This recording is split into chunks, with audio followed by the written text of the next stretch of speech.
So, my husband and I and our 3 kids went on an RV trip last summer, and we were gone for just a tad over 3 weeks, and it was the time of our life. It was our first time renting an RV, and we learned a lot from our experience, and I just wanted to share that with you, specifically about the costs incurred, so that if you do have an RV trip coming up, and if you are thinking about planning one in the future, you will know the costs associated with it, and you can be prepared for what you might have to shell out for this adventure. Welcome to VO's Travel. Where to go and what to see. With kids! So the first thing I just kind of want to go over is where you can rent an RV from. And there are 2 different types of rental places you can get an RV from. The first one is like a commercial renter. It's called Cruise America. There might be other companies out there, but Cruise America is the biggest one out there and the most commonly used. A lot of times you will see big scenery paintings plastered on the side of their RVs and a phone number. You can go online to rent through them. The other option is there are a couple different companies kind of similar to Vrbo or Airbnb where you can rent RVs directly from the owners themselves. And that's the route that we went with. We found an amazing rentee named Shelly, and I will give you her link in the description. We had a blast with her RV, and she could not have been more informational. She could not have been better at dealing with, we just loved her. A couple of different things that might help you choose whether you want to rent your RV from an actual person or the more commercialized spot is that if you break down while you're on the road, if you are renting from a person, they're not going to have a backup RV to send you right away. So you might be stuck on the road for however long it takes to repair that RV, which could be a few days. So that is just something to keep in mind. And in that regard, we did rent an RV that was almost brand new. We figured the newer the RV, the less chance it has to break down on us. And of course, we really talked it over with the rentee also, and she assured us that she had everything up to date and everything had been checked prior. So that can be one con when renting straight from a person. If you rent from Cruise America, I do believe that if you do break down on the road, they will supply another RV that same day, so you're not stuck, while they fix the RV that you have. So they will replace the RV for you. So those are just a couple little differences. The prices tend to be fairly similar between whether you rent it from a person or from a commercial place. How much does it cost to rent the actual RV? How much are you paying these renters, or these rentees? There are 4 different types of RVs. The 3 that we had to choose from were Class A, Class B, and a Class C. A travel trailer is one that's actually hooked up to a hitch on a truck, and we didn't have a truck. We didn't want to mess with that, so we just looked at the 3 drivable options. There's a Class A, which is the huge, almost tour bus looking RVs. They're humongous. They have a humongous big windshield. They're really big. They're really luxurious, and those rent anywhere from $200 to $500 per day. And if you get one that is super luxurious, it can be even up to $800 a day just to rent the RV. A Class B is a camper van, kind of like a little hippie van. It's the size of a real van, only they've gutted the inside, and sometimes you'll have a small kitchen. You might have a tiny bathroom. There's going to be a bed, but there's not a whole lot of room to stand up and walk around. That was not going to be our case because we have 3 kids. So a camper van would probably be a good option if there's just 2 of you. And those range anywhere from about $150 to $250 per day. We went with a Class C, which again is a drivable RV, but it's a lot smaller than the Class A. Generally, Class Cs are shorter. They have a bunk a place to sleep above where the driver and passenger sit. So you'll see like a big bump sticking out above the driver area. That's one way to tell that that's a Class C. They generally aren't as luxurious or as spacious, but it was fine for our family. We rented the smallest size possible, which was a 24-foot knowing that we were going to be cramped either way, and we wanted to be able to maneuver it the best we could and get into as many places as we could, despite it being an RV. And Class C's range anywhere from about $150 per day to $300. Generally, you'll pay about $200 a day for a Class C, which is, like I said, what we went with. Besides renting the RV, you will need to pay for insurance. And for all of the following questions, since we decided to go with a person to rent our RV through, we actually used Outdoorsy. That's how we found Shelly. And so all of the things from here on out will be what we learned from renting through Outdoorsy. So I'm not quite sure about all of these specific costs when it comes to Cruise America, or there's another company, RV Share is another place very similar to Outdoorsy that is like an Airbnb for RVs. So insurance, when you rent through Outdoorsy, they are going to charge you anywhere from $57 to $72 a day. And that's in addition, all of these extra charges are in addition to the per day fee that I just went over right before this question. So insurance can be $57 to $72 a day.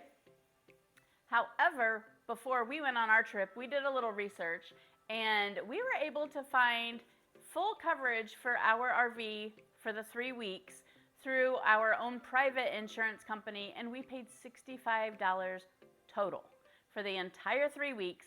That's all we paid. And our rentee was really good about being able to take the cost off, the insurance off of our bill for her, and she accepted our private insurance. We, of course, had to send back and forth a few documents to prove that we did have insurance for the time that we were renting her RV, but that was a huge cost saver. I mean, $50, $60, $70 a day versus $65 for the entire 3 weeks. So I highly encourage you to check out your own private insurance when it comes to renting an RV, and you will save hundreds of dollars there if you can do that. A lot of RVs will, some do offer unlimited miles, and that's great. That's what you want. Other RV owners will charge extra if you go over anywhere between, they might give you 100 miles per day, they might give you 150, they might give you 200 miles per day. And you really do need to have your kind of trip planned out by this time, because you want to know how many miles you will be driving on your trip, and to see if the amount of miles that they give you will be feasible or not, or doable. These companies that do give you a limit on miles, if you do go over their mileage, they will charge you anywhere from 35 cents to 50 cents per mile that you go over on their mileage limitations. That can be a humongous financial additive to renting an RV.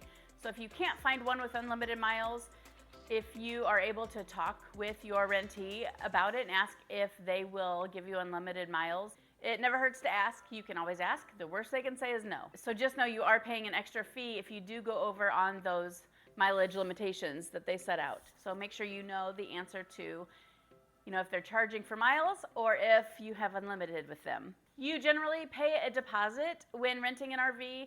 It can generally be anywhere from $500 to $1,000, and that's just kind of like renting any place. You will give them a deposit to make sure that you're going to treat their RV well, and if any accidents happen, they will then be able to keep that deposit as payment towards whatever went wrong or whatever things you incurred on their RV while it was in your possession. So be prepared to pay about $500 to $1,000 deposit for your RV. And then if you come back and nothing is wrong and everything went right, you'll get that money back. There is usually a cleaning fee associated, just like an Airbnb when you rent through Outdoorsy. And that fee can be anywhere from $100 to $200. It varies on the person that you rent it from. You will pay taxes on your RV, and from the different research I did, I learned that it's generally between $15 and $25 per day in taxes that you will pay in addition to all of the other fees. There are service fees associated with Outdoorsy and RV Share. It's generally around $20 per day for a service fee. So 3 weeks, 21 days time, we actually did 23 days, times $20, that's a lot. Another fee to expect is a linen fee. Now, some RVs come completely stocked, and that was the case for Shelly. She wanted to make us feel at home as possible. Some RVs will come completely bare. No sheets, no pillows, no blankets, and you either have to supply them, which means a trip to Walmart or whatever for all of these things, which could be very, very expensive, depending on how many beds and how many people you have in your RV.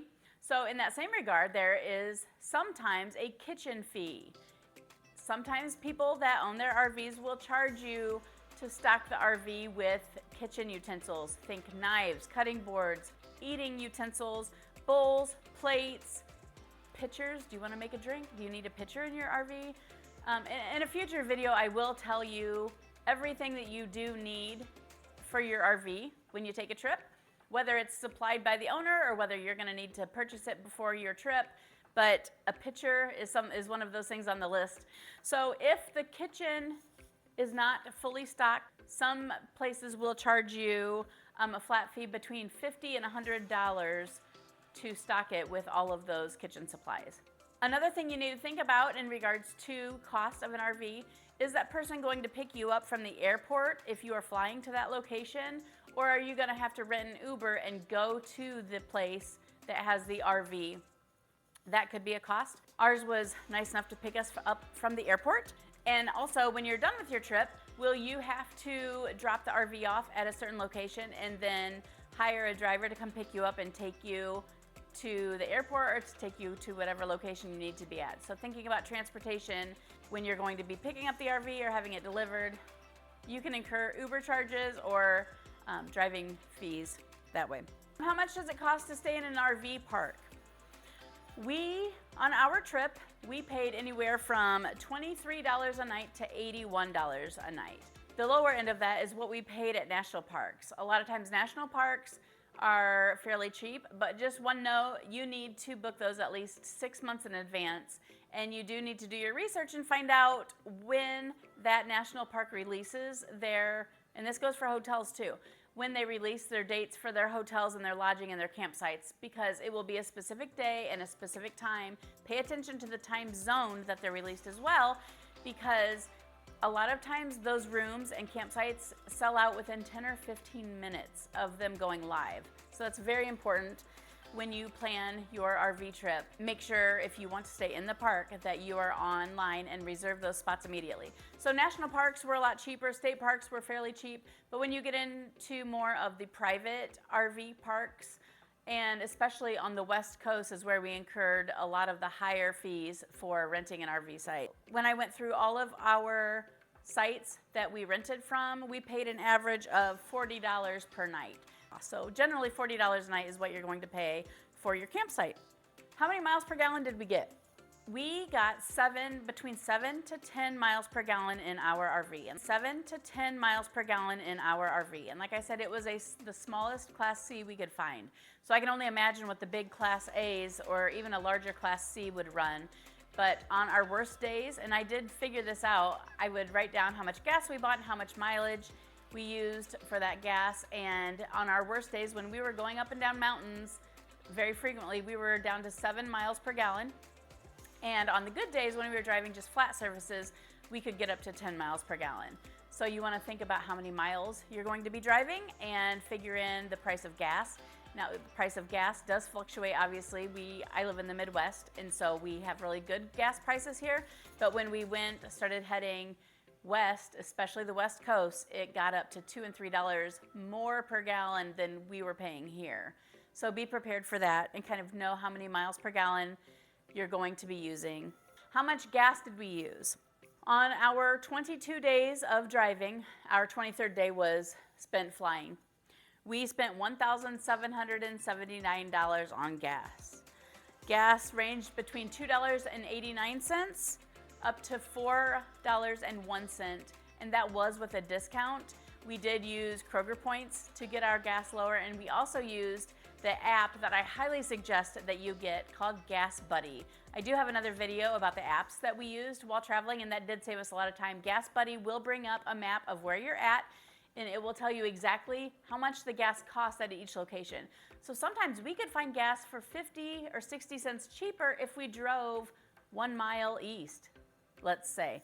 So using Gas Buddy saved us tremendously on the price of gas. $3.45 per gallon was the average cost that we paid throughout our entire 3 weeks. And at that time, gas in the Midwest was $2.89. So I know gas has gone up since then, so I'm just kind of giving you a range as to where we started and what we found once we started traveling. Average cost per day. I figured out that we paid $320 a day for our rental, and that included the taxes and the fees. We were lucky we did not have to pay extra for our linens. We didn't have to pay for our kitchen supplies. $320 per day to rent the RV. Like I said, we paid an average of $40 per campsite. We averaged $80 per day in gas, and that makes a total of $440 per day renting the RV and all of the other costs incurred with that. Of course, that does not include groceries or going out to eat. That doesn't include food at all. Is it cheaper to fly to the destination, or is it cheaper to rent from home and then drive to your first destination and then drive from there? The math that I did was driving from our Midwest location to Denver is where we started. It was 1,150 miles. That's 2 8-hour days of driving and 2 8-hour days driving home. In one regard, I didn't want to start our trip with our kids driving 2 full days just to get to the very first destination. I could see, it would be exciting because it would be at the beginning of our trip, but that's a lot of time just driving with nothing fun to stop and see. And then on the way home, can you imagine at the end of your trip having to drive another 2 straight days home with nothing fun to do in between? So think about how long it's going to take you to get to your destination, how long it's going to take you to get home. If we would have driven to Denver instead of flying, we would have paid 4 additional nights of an RV rental, which would have been a little over $1,200. We would have had to pay 4 additional nights of campsites, which would on average have been about $160. We would have used 2,300 miles of gas at an average of $3.45 per gallon, and on an average of 8.5 miles per gallon. That figured out to be approximately $935 in gas just to drive out there and to drive back. So all in all, it was going to cost about $2,370 to rent the RV from home and then drive it to our first destination. And those 4 extra days of driving and that $2,300 incurring costs for the RV, that wasn't worth it at all for us. We were able to find our flights for our family of 5 for well under the $2,000 that we would have paid to rent the RV. So for our specific trip, it was a lot better financially and mentally to fly to that first location instead of driving from home. Also, that would not include the 4 additional days of meals if we would have driven out. So food costs are obviously incurred too when you're gone. And then that would have been 4 additional days that my husband missed work, or 4 additional days you've got to account that you're not home for.